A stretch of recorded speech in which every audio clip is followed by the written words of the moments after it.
नमस्कार साथियों। तो चलिए हम लोग एक बार फिर से शुरू करते हैं। आज सर्कल का लास्ट क्लास है वृत्त का।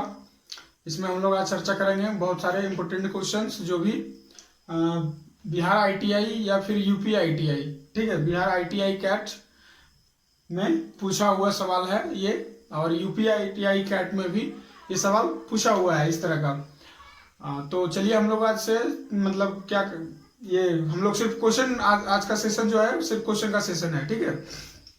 तो हम लोग इसको आज शुरू करते हैं।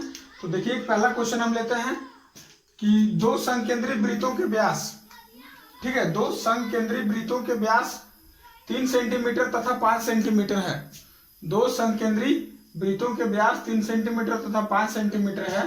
उनके बीच के भाग का क्षेत्रफल क्या होगा? उनके बीच के भाग का क्षेत्रफल क्या होगा? तो देखिए संकेंद्री, यहाँ पे एक शब्द आया है संकेंद्री का। संकेंद्री का मतलब क्या होता है? संकेंद्री का मतलब होता है एक ही केंद्र से बना हुआ दो वृत्त, ठीक है, एक ही केंद्र से बना हुआ दो वृत्त, इसी को हम लोग संकेंद्री कहते हैं। यानी कि केंद्र जो है एक समान है, ठीक है, केंद्र जो है एक समान है दोनों का, तो उसको क्या कहते हैं? संकेंद्री कहते हैं। केंद्र दोनों का एक समान है, मतलब एक ही केंद्र से दो वृत्त बना हुआ है। तो पहले का व्यास दिया हुआ है 3 सेंटीमीटर, और जो चौथे का व्यास दिया हुआ है, चौथे का मतलब बड़े वाले का व्यास दिया हुआ है वो है 4 सेंटीमीटर, ठीक है। तो देखते हैं हम लोग कि कैसे ये क्वेश्चन सॉल्व होगा। इसमें क्या पूछा जा रहा है कि उनके बीच के भाग का क्षेत्रफल क्या होगा? उनके बीच के भाग का क्षेत्रफल। तो हमको कौन सा क्षेत्रफल निकालना है? ये वाला क्षेत्रफल निकालना है, ठीक है, ये वाला क्षेत्रफल निकालना है। तो हम लोग इस चीज को पहले पढ़ चुके हैं, हम लोग इस कॉन्सेप्ट को पहले पढ़ चुके हैं। क्या पढ़े थे हम लोग?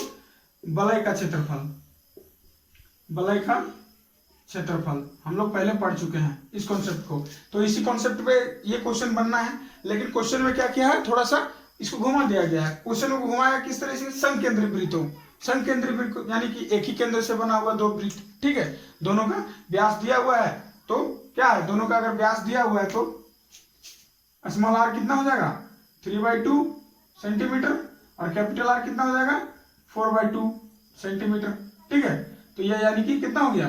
ये 2 सेंटीमीटर हो गया। अब इस क्षेत्र को हमको क्षेत्रफल निकालना है। तो क्या करेंगे हम लोग? पहले कैपिटल आर यानी कि बड़े वाले जो वृत्त है उसका पहले क्षेत्रफल निकाल लेंगे, ठीक है। बड़े वृत्त का क्षेत्रफल,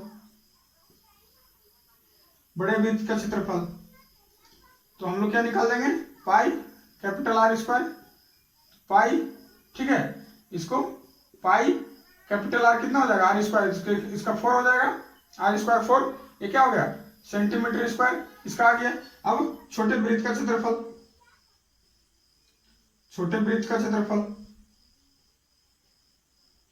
छोटे वृत्त का क्षेत्रफल क्या हो जाएगा?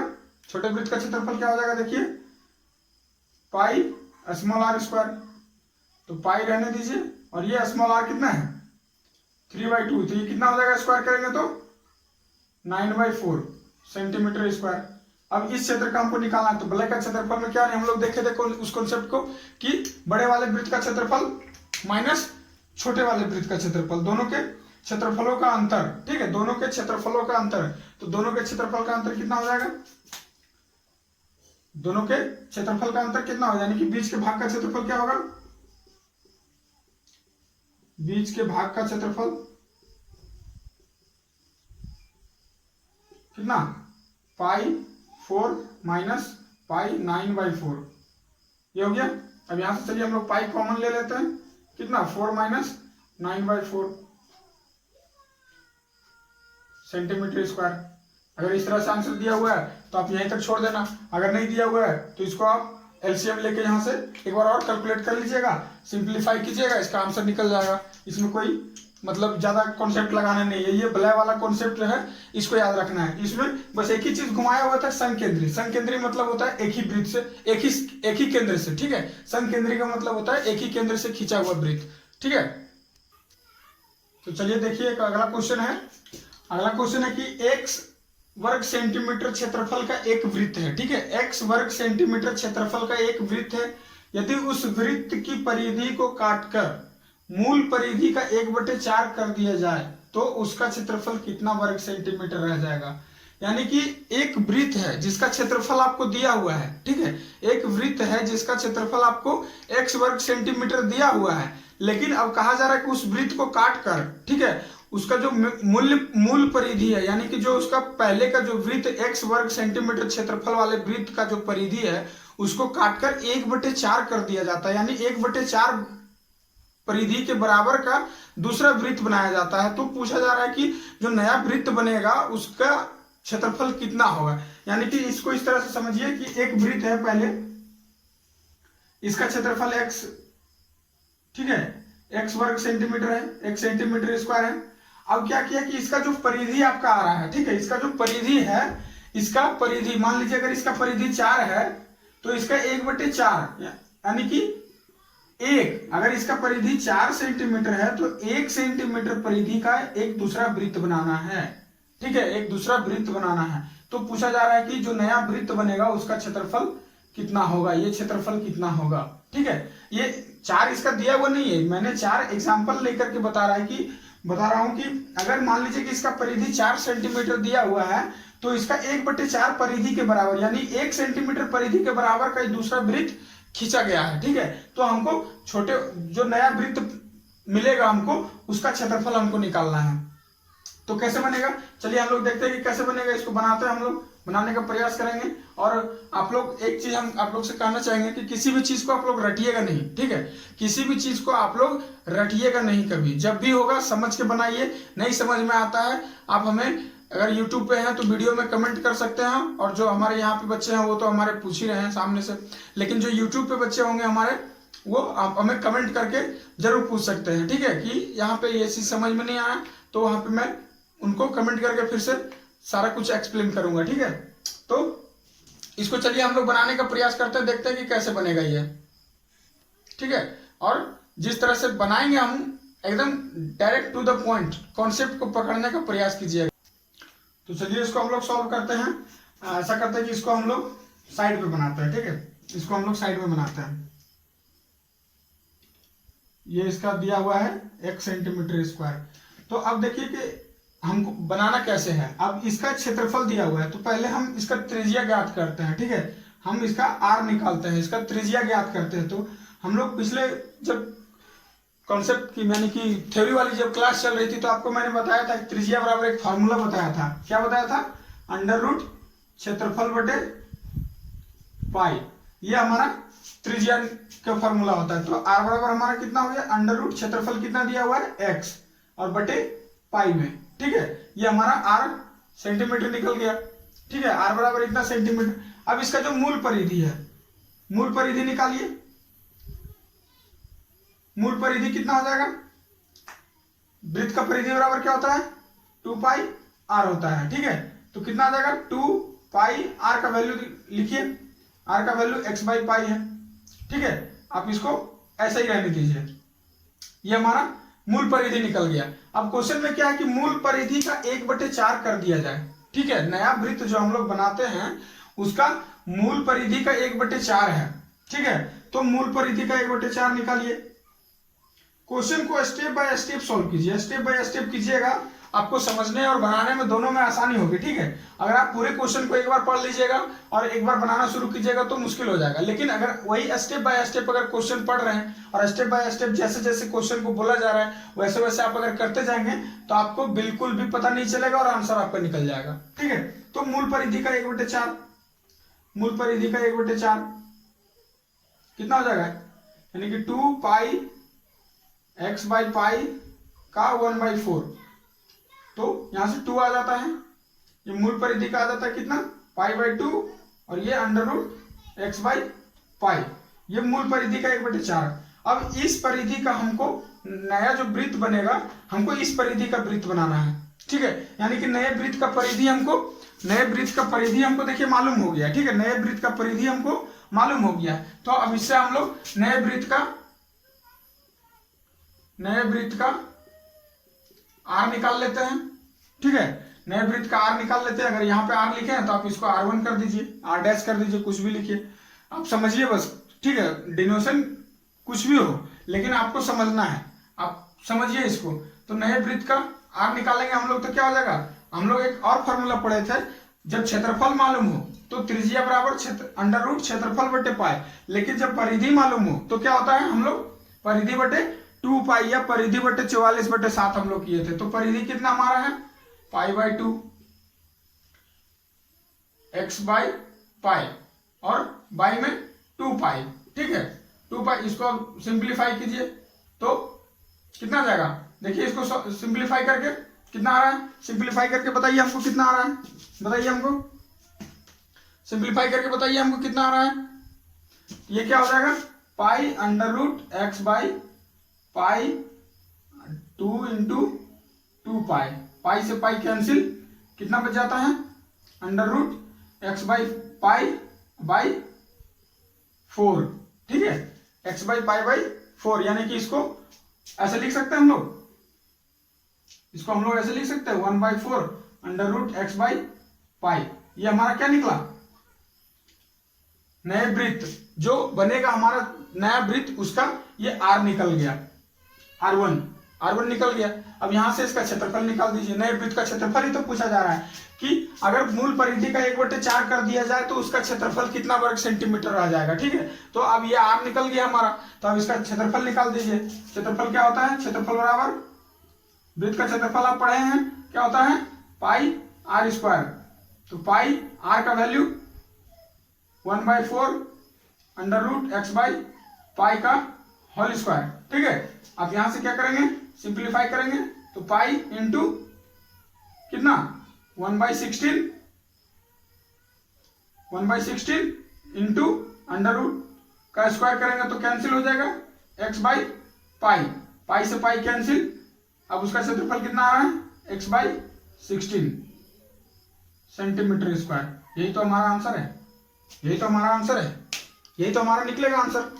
हम तो क्षेत्रफल ही पूछा जा रहा है कि कितना क्षेत्रफल रह जाएगा, तो हमारा क्षेत्रफल x/16 रह जाएगा। यानी कि अगर आपको एक चीज समझना है, ठीक है, आपको एक चीज समझना है, ये क्षेत्रफल कुछ भी दिया हो, ठीक है, ये क्षेत्रफल कुछ भी दिया हो, अगर उसके मूल परिधि का 1/4 कर करके नया वृत्त जो बनाएंगे उसका क्षेत्रफल, उसका 16वां भाग बचेगा, उसका 16वां भाग बचेगा, ठीक है। आपको ये हमेशा याद रखना है, ये ट्रिक है आपको, ठीक है, ये ट्रिक आप हमेशा याद रखिएगा, ठीक है, ये ट्रिक आप हमेशा याद रखिएगा कि अगर मूल परिधि को 1/4 कर देंगे तो जो नया वृत्त बनेगा उसका क्षेत्रफल पुराने वृत्त के 16वां भाग का होगा, ठीक है, पुराने वृत्त का 16वां भाग होगा। यानी कि जितना क्षेत्रफल दिया है उसको डिवाइड डायरेक्ट 16 से डिवाइड कर देंगे, वो आपका आंसर निकल के आ जाएगा। आपको इतना सॉल्व करने की जरूरत नहीं है, मैंने आपको कॉन्सेप्ट समझने के लिए, कॉन्सेप्ट क्लियर करने के लिए मैंने आपको इतना बताया है। ट्रिक उसका यही है कि अगर मूल परिधि का 1/4 हो जाए तो नए का क्षेत्रफल 1/16 बचेगा, ठीक है, जितना क्षेत्रफल उसका दिया है उसका 1/16 बचेगा।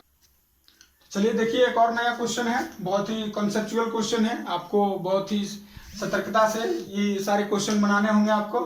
तो क्वेश्चन देखिए क्या है कि किसी पहिए का घेरा, ठीक है, किसी पहिए का घेरा 4 पाई मीटर है, ठीक है, ये आपको 4 पाई मीटर दिया हुआ है। किसी पहिए का घेरा 4 पाई मीटर है, उस पर 5 सेंटीमीटर मोटे लोहे का ढाल चढ़ाई गई है, ठीक है, उस पर 5 सेंटीमीटर मोटे लोहे की ढाल चढ़ाई गई है। पहिए का नया घेरा क्या होगा, ढाल चढ़ाने का मतलब क्या होगा, देखिए ये आपका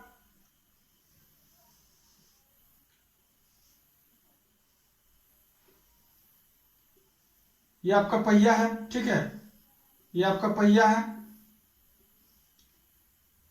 ठीक है, पहिया है, पहिया का घेरा 4 पाई मीटर दिया हुआ है, ठीक है, पहिए का घेरा 4 पाई मीटर दिया हुआ है। घेरा क्या होता है, हाँ, घेरा क्या होता है, घेरा होता है परिधि, हमारा परिधि ही घेरा होता है, ठीक है। यानी कहीं अगर लिखा हुआ हो किसी वृत्त का घेरा, ठीक है, तो आपको सीधा समझना है कि किसी वृत्त का परिधि दिया हुआ है, यानी पहिए का घेरा दिया हुआ है, यानी कि पहिए का परिधि दिया हुआ है, तो 4 पाई मीटर है, उस पर 5 सेंटीमीटर मोटे लोहे का ढाल चढ़ाया गया है। तो 5 सेंटीमीटर मोटे लोहे का ढाल चढ़ाया गया, देखिए इस पर एक, यानी कि 5 सेंटीमीटर मोटा लोहा का एक ऊपर से चढ़ाया हुआ है, ठीक है, ऊपर से चढ़ाया गया है। तो अब पूछ रहा है कि जो नया पहिया बना है, यानी कि पहिया ढाल चढ़ाने के बाद पहिए का घेरा क्या होगा, यानी कि ढाल चढ़ाने के बाद पहिए की परिधि क्या होगी। ठीक है, आपको ये निकालना है। तो देखिए, आप लोग अगर बोल रहे हैं गर्मी गर्मी पसीना पसीना, तो मैं एक बात कह देता हूँ कि जो पानी से नहाता है वो लिबास बदलता है। ठीक है, जो पानी से नहाता है वो लिबास बदलता है, और जो पसीने से नहाता है वो इतिहास बदलता है। ठीक है, तो आप पसीने से नहाइए। आज आपको गर्मी लग रही है, कल एसी वाली ऑफिस मिलेगी। ठीक है, इसलिए पसीने से मत घबराइए आप। तो चलिए इसको आप बनाइए, और इसको आप ही लोग बना के बताइए हमको कि इसका आंसर कितना आ रहा है। तो चलिए देखिए, हम बनाते हैं इसको। ठीक है, तो यानी कि पहिए की परिधि दिया हुआ है। पहिए की परिधि कितना दिया हुआ है? 4 मीटर। तो पहिए का त्रिज्या हम लोग निकाल सकते हैं। पहिए का त्रिज्या, पहिए का त्रिज्या क्या हो जाएगा? पहिए का त्रिज्या क्या हो जाएगा? क्या होता है बताइए? पहिए का परिधि क्या होता है? 2πr होता है। 2πr होता है, तो r हमको निकालना है, तो 2π से डिवाइड कर देंगे, यानी 44/7 से डिवाइड कर देंगे, 2π से डिवाइड कर देंगे। 2π से डिवाइड कर दिए, कितना बचा? 2 मीटर। यानी कि पहिए का जो त्रिज्या दिया हुआ है वो 2 मीटर है। ठीक है, यानी कि पहिए का जो त्रिज्या दिया हुआ है हमारा, वो कितना है? 2 मीटर दिया हुआ है। ठीक है, 2 मीटर दिया हुआ। अब कह रहा है कि 5 सेंटीमीटर मोटे लोहे का ढाल चढ़ाई गई है, यानी कि हर तरफ जो इसका है वो कितना? 5 सेंटीमीटर मोटाई बढ़ गया, यानी कि 5 सेंटीमीटर हर तरफ बढ़ गया है। तो 5 सेंटीमीटर बढ़ा है, तो त्रिज्या भी 5 सेंटीमीटर इसका बढ़ गया।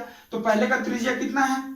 अब यहां से देखिए, नया त्रिज्या, पहिए का नया त्रिज्या, नया आर, नया आर कितना हो जाएगा? 2 + 5 सेंटीमीटर। ये मीटर में है और ये सेंटीमीटर में है, तो इसको आप सेंटीमीटर को मीटर में बदल लीजिए। तो यानी कि 2 मीटर प्लस 0.05 मीटर, 0.05 मीटर। ठीक है, तो आप इसको यहां से ऐड कर लीजिए, तो 2.05 मीटर हो गया। अब पूछ रहा है कि नए पहिए का घेरा क्या होगा, यानी नए पहिए का परिधि क्या होगा। तो यहाँ आर देखिए, आपको नए पहिए का आर मिल गया है। अब परिधि निकाल लीजिए, नए पहिए का घेरा निकाल लीजिए। तो क्या हो जाएगा नए पहिए का घेरा?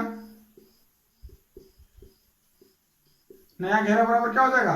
2πr। परिधि तो निकालना है हमको, तो 2πr, तो 2πr कितना हमारा? 2.05। ये कितना हो गया? 4.10 पाई मीटर। मीटर में आपका, मीटर में सारा जगह है, मीटर में, ये भी आपका मीटर में है, तो आंसर भी आपका मीटर में आएगा। तो 4.10 पाई मीटर, यही आपका नए पहिए का घेरा हो गया। यानी कि ढाल चढ़ाने के बाद जो घेरा बनेगा पहिए का, वो आपका इतना मीटर आ जाएगा। क्लियर है? ठीक है, तो चलिए देखिए, एक और क्वेश्चन है कि एक टांगा है। ठीक है, दिया हुआ है कि एक टांगा 9.9 किलोमीटर प्रति घंटे की चाल से चलता है।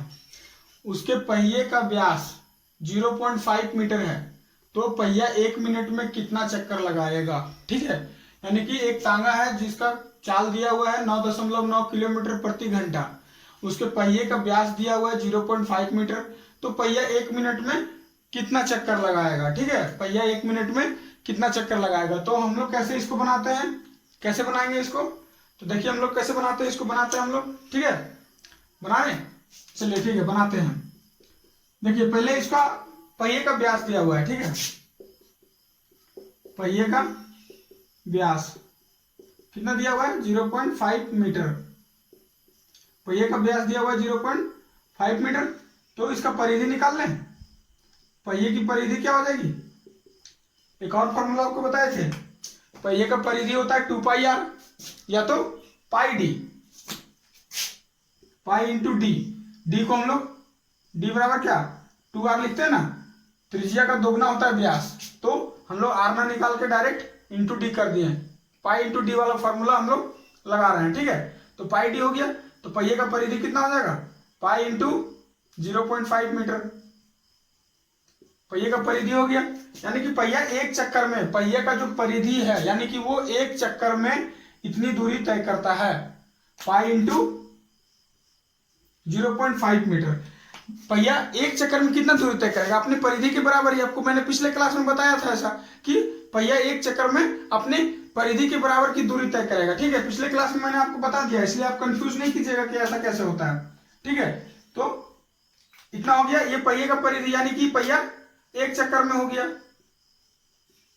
ये पहिए का जो परिधि है यानी कि एक चक्कर में वो इतनी दूरी तय कर रहा है। तो अब आपको देखना है कि पूछा क्या जा रहा है कि 1 मिनट में, 1 मिनट में कितना चक्कर लगाएगा। तो हम पहले देख लेते हैं कि 1 मिनट में दूरी कितनी जा रही है। तांगा जो है 1 मिनट में कितनी दूरी तय कर रही है, ठीक है। तो 1 मिनट में कितनी दूरी तय कर रही है, देखिए 60 मिनट में 9.9 किलोमीटर। तो 1 मिनट में कितना 9.9 बटे 60 मिनट। 60 मिनट में इतना जा रहा है, 1 घंटे में जा रहा है ना जी 9.9 किलोमीटर। तो यानी कि 60 मिनट में 9.9 किलोमीटर। तो 1 मिनट में कितना, तो बटे डिवाइड कर देंगे 60 से, तो कितना आ जाएगा ये, इसको 60 से डिवाइड कीजिए तो कितना आ जाएगा, एक दशमलव हटा के 0 लगेगा। उसके बाद 3 से इसको डिवाइड करेंगे 33 बाई 200 मीटर, 33 बाई 200 मीटर, यानी कि 1 मिनट में ये इतनी दूरी तय कर रहा है तांगा, ठीक है। 1 मिनट में इतनी दूरी तय कर रहा है। अब देखिए पहिया हमारा एक चक्कर में इतना मीटर जा रहा है, तो इतना मीटर जाने में कितना चक्कर लगाएगा, वही तो हमसे पूछा जा रहा है, ठीक है, कि 1 मिनट में कितना चक्कर लगाएगा। तो 1 मिनट में दूरी कितना है, इतना तय करना है उसको। तो इस स्पीड से इस दूरी को तय करना है, ठीक है। यानी कि एक चक्कर में इतना मीटर, यानी इतना मीटर जाने में एक चक्कर, तो इतना मीटर जाने में कितना चक्कर। हाँ, तो देखिए निकाल लीजिए क्या हो जाएगा। तो चक्करों की संख्या बराबर क्या, दूरी, 1 मिनट की दूरी बटे पहिए का व्यास, ठीक, पहिए का परिधि, ठीक है। तो 1 मिनट की दूरी कितनी है, पहिए का 1 मिनट की दूरी इतनी है ना। पहिए की 1 मिनट की दूरी कितनी है, सॉरी यहां पे देखिए कि एक मिस्टेक हो रहा था। ये 9.9 किलोमीटर है, तो ये हमारा क्या होगा, ये हमारा किलोमीटर होगा, ठीक है, किलोमीटर होगा। तो इसको हम लोग क्या करेंगे, हम लोग तो हमको तो यहाँ दूरी दिया हुआ मीटर में, तो इसको भी हम लोग मीटर में पहले चेंज कर लेंगे। तो मीटर में चेंज करेंगे तो कितना आएगा, गुना 1000 से करेंगे, ठीक है। किलोमीटर को मीटर में चेंज करने के लिए 1000 से गुना करेंगे तो कितना हो जाएगा, 165 मीटर, ठीक है। अब तांगा जो है 1 मिनट में कितनी दूरी तय कर रही है, 165 मीटर, 165 मीटर। अब हमको क्या निकालना है, 165 मीटर जाने में कितना चक्कर लगाएगा। एक चक्कर में इतना मीटर जा रहा है, तो 165 मीटर में कितना चक्कर लगाएगा। तो देख लीजिए आप कैसे निकालेंगे चक्करों की संख्या। चक्करों की संख्या बराबर कितना, 1 मिनट में जो कुल दूरी है बटे एक चक्कर में जो दूरी है, तो पाई इंटू 0.5, ठीक है। तो आप देख लीजिए डेसिमल हटेगा, 0 लगेगा, 5 से डिवाइड कर दीजिए इसको, कितना आ रहा है 330 बटे पाई। पाई से आप इसको सिंप्लीफाई कीजिए, 330 22 बटे 7, तो 7 बटे 22, इसको काट दीजिए, 15 सती 105 चक्कर, यही तो आपका आंसर आ रहा है 105 चक्कर। इसको आप देखिए समझिए, इसको पहले क्या कर रहा है कि तांगा का चाल दिया हुआ है, यानी कि 60 मिनट में इतनी किलोमीटर है, तो 1 मिनट में पहले हम लोग निकाल लिए, 1 मिनट में, ठीक है, 1 मिनट की दूरी निकाल ली हम लोग। 1 मिनट में जो दूरी तय होगा वो हम लोग निकाल लिए, इतना किलोमीटर, इसको हम लोग मीटर में बदल लिए, 165 मीटर आया, ठीक है। अब यहां से चक्करों की संख्या क्या होगा, यानी कि कुल दूरी और एक चक्कर में जितनी दूरी जा रही है उस दूरी से डिवाइड करेंगे, आपका चक्करों की संख्या निकल जाएगा। सीधा 105 आंसर आ रहा है निकल के, इसमें कोई बड़ी चीज है नहीं, आप इसको आसानी से कर सकते हैं। तो आज हम सर्किल का ये चैप्टर खत्म हो गया है, और भी अगर कोई क्वेश्चन छूट गया होगा तो मैं देख लूंगा, क्वेश्चन आएगा आपको, और आपको अगर आपके पास अगर कोई क्वेश्चन हो तो आप हमें कमेंट करके पूछ लीजिएगा, मैं आपको आंसर करूंगा, ठीक है। और अगले क्लास में मैं सीटेट की भी क्लासें स्टार्ट करूंगा, और नवोदय विद्यालय के एंट्रेंस एग्जामिनेशन की जो क्लास है मैं उनके लिए भी स्टार्ट करूंगा, और ये ITI बिहार और UPI-TI के लिए ये कंटिन्यू क्लास चलेंगे अभी आप, इसलिए एक भी क्लास आप मिस नहीं कीजिएगा, ठीक है। और जो लोग YouTube पे हैं वो कृपया करके इस चैनल को जरूर सब्सक्राइब कीजिएगा, और वीडियो को लाइक कीजिएगा, और अपने दोस्तों के साथ जरूर शेयर कीजिएगा, ताकि आपके दोस्तों को भी फायदा मिल सके। क्योंकि देखिए आपको यहाँ पैसे लगने हैं नहीं, तो फिर आपको क्लास करने में कोई दिक्कत नहीं होना चाहिए, ठीक है। आपको पैसे लगने नहीं, आप फ्री में क्लास कर रहे हैं, आप अच्छे से क्लास कीजिए और अपना सिलेक्शन लीजिए, ठीक है। धन्यवाद।